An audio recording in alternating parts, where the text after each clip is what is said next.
गोमुख गए होंगे आप लोग, और कितने बड़े बड़े पहाड़ हैं वहां से बीच में, और वहां जितना जल होता है गंगोत्री में आकर के उससे कितना कई गुना ज्यादा हो जाता है। बढ़ते बढ़ते बढ़ते बढ़ते गंगा जी घटती नहीं है, बढ़ती चली जाती है। और जब महाराज समुद्र में जाकर गंगा जी मिलती हैं तो वहां तो डायमंड हावड़ा, वहां जब जाओ तो गंगा जी को देखकर ये भ्रम होता है कि क्या ये समुद्र है। बीच में बड़े बड़े विक्षेप आए लेकिन गंगा जी ने किसी को सहन नहीं किया, सबको चकनाचूर करते हुए वे समुद्र तक पहुंच गई।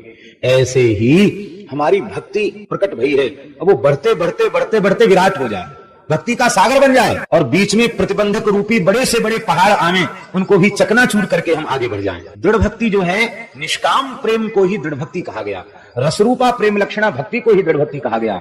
क्योंकि सकाम भक्ति जो होती वो दृढ़ भक्ति नहीं होती।